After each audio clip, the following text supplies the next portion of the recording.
Naalala nyo pa yung galing tayong handaan, may binigay sa ating karne. Binaon nga po pala namin papunta din sa Ambon-Ambon. Kasama ko nga po pala ang ating mga tropa. Tatlo nga po palang pangit ang aking kasama. Sa tunay talaga na may apat iyon, ako po yung pang-apat. Pangit din. Dito nga po pala sa video na ito ay matutunghayan ninyo kung gaano kahaba ang inyong lalakbayin. Una nga pala itatawid kayo ng tulay, tapos may makikita kayong tindahan, bumili kayo. Hello, I'm vlogger from Germany. How much is your kiwi?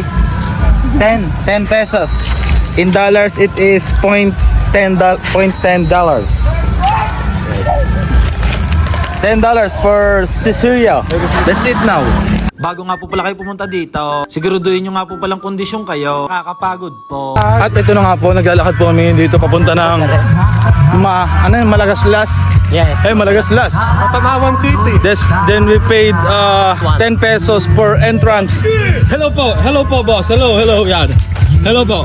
Pagkatapos nyo nga po pala sa tulay, matadaanan nyo nga po pala ang Pasig River. Madami nga po pala kaming nakasalubong din eh. Mga criminology, pag may nakita nga po pala kayong baka, ibig sabihin lang malapit na kayo sa Ambon-Ambon. Baka pagpunta nyo mawala ang baka, inilipat ang suga noon. Hoy, mga tropa. Hoy. Nandito na kami sa may pinakataas. Grabe yung makikita ninyo. Ito nga po pala yung sinasabi sa inyo, napakagandang view. I love you. Pero ito, pangit tong view na to. Yo! Makalipas nga po ang mahabang lakaran, nandito na nga po pala kami sa Malagaslas. Ano nga yung sa TikTok na nauuso? Yung bumabagsak na antalo. Wala nga po pala dyan ang aming mga tropa. Nandun nga po pala sa kabila. Yung tinatawag nga po pala nilang Ambon-Ambon. Hal-hal na po. Si Palpak. Sa survey ikaw, Palpak. Pagod ka na. Gutom na ulit. Nagtataka na rin po ako sa boses ko. Kakapanood ko ng TikTok to. Pasensya na po kayo. Ituloy na po natin ating kwento. Madadaanan nyo nga po pala ang napakalalaking bato.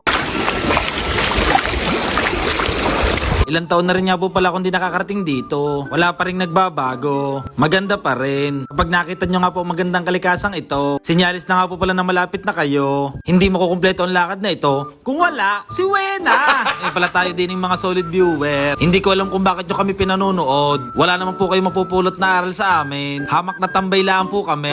Sa kakakwento ko nga po pala, nandito na nga po pala tayo. Nakita ko nga po pala si Kendrix, tsaka po mga ibang tropa natin. Nga po pala kami nagpunta din eh. Nauna na nga po pala din ang aking mga pinsan. Halos magkasabay lang daw kami. Gawa nang namili pa daw sila. Isa nga lang po pala nasabi ko nagbago. Medyo humina nga po pala yung tubig. Wala nga po palang baong pagkain ng mga tropa. Buti na lang ay may dala kaming kanin. May dala din po kaming ulam galing handaan. Pero meron nga po pala silang pulutan. 2 balot pong manok. Dahil sawa na nga po pala ako sa karne. Yung manok na lang po ang aking kinain. Ulaga ka talaga kulapo. Ang manok ay karne din. Medyo natatakot nga po pala ako. Sobrang lalaki nga po pala ng bato din eh. Kaya nga po pala gumuho. Dini nga po pala sa may Ambon-Ambon. Nakikita nyo po ang kakaibang unggoy. Pakinggan nyo po are.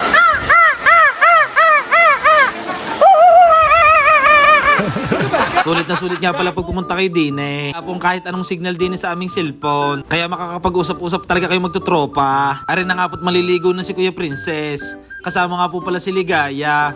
At saka po nga po pala si Tristan. Natakot nga po pala si Ligaya sa tubig. Hindi nga po pala sanay. Minsan nga po pala mapapaisip kayo. Malakas kumain si Ligaya. Pero bakit ganon? Tingnan nyo naman. Naka 6 packs abs po yan. Parang yung mga kinakain ni Ligaya ay sa akin nga po pala napupunta. Pa nga po pala niya ng gorilya. Nung nakita nga po pala namin sa kaninang tulay, nundan nga po pala kami din sa may Ambon-Ambon. Sila nga po pala yung mga taga Laurel din. Papapicture nga po pala daw sila sa akin. Sa samang klase ko ganamang are. Sila nga po pala ay naligo na. Samantalang ang aking mga tropa ay nabarek. Ang iba naman tropa po ay nanonood laang. Tapos inaubusan nga po pala sila ng tubig. Buti na lang at nandiyan si na Kendrix. Yung natira po pala nilang tubig ay binigay sa amin. Salamat nga po pala. May pang chaser na naman kami. Pagkalipas nga po pala ng mga ilang oras, kami nga po pala umalis na. Nakakasura yung boses ko. More power, ingat, and God bless!